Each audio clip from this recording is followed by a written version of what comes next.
জাতীয় সংসদ নির্বাচন, এটা আমাদের সব থেকে গুরুত্বপূর্ণ ইভেন্ট। যদি সেই ইভেন্টটা আমাদের সব থেকে গুরুত্বপূর্ণ হয়ে থাকে, সেনাবাহিনীর পক্ষ থেকে আমি আপনাদের সবাইকে অনুরোধ করব, যার যার জায়গা থেকে আপনারা সচেতন থাকবেন এবং যে কোনো ধরনের পরিস্থিতিতে আপনাদের মাথায় রাখবেন যে এই নির্বাচনটাকে সুষ্ঠু, অবাধ এবং নিরপেক্ষ করার জন্য সেনাবাহিনী আপনাদের পাশে আছে।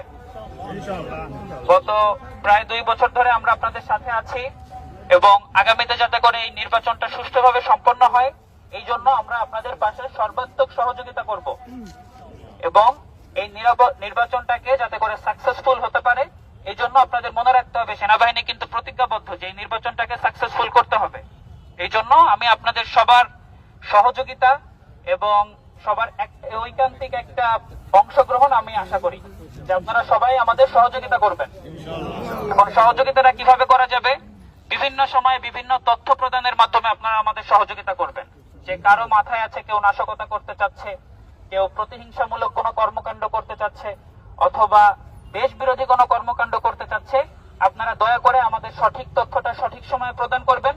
এইটুকু আমি আপনাদের নিশ্চিত করতে পারি যে সেনাবাহিনী অতি সত্বর একটা পদক্ষেপের মাধ্যমে সেটা বানচাল করার চেষ্টা করবে।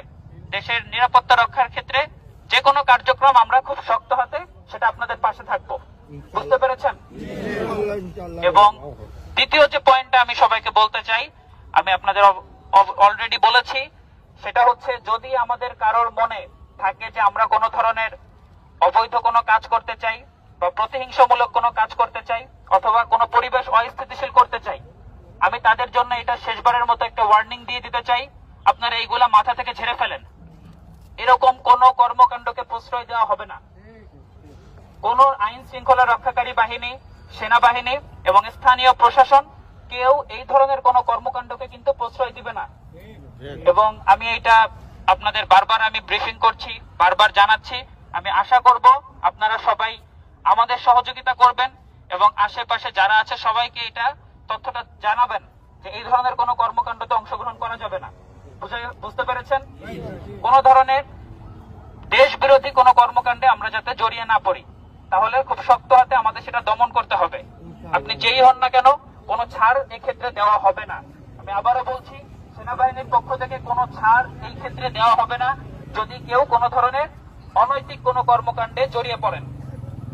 এবং নির্বাচন নিয়ে এখনো যদি কারো মধ্যে কোনো গুজব থাকে, কোনো সংশয় থাকে, সব সংশয় আপনারা ভুলে যেতে পারেন, কারণ নির্বাচনটা আগামী 12 তারিখে ইনশাল্লাহ হবে।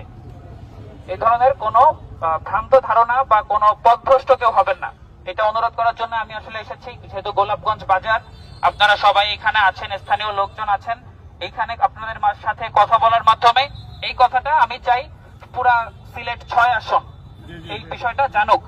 আমি আরো কথা বলবো, বিভিন্ন জায়গায় আপনাদের সঙ্গে কথা বলবো। সো আপনারা এই বিষয়টা মাথায় রাখবেন, আমাদের সর্বাত্মক সহযোগিতা করবেন এবং পরবর্তীতে কোনো ধরনের কোনো কাজে আমরা নিজেকে জড়িয়ে ফেলবো না।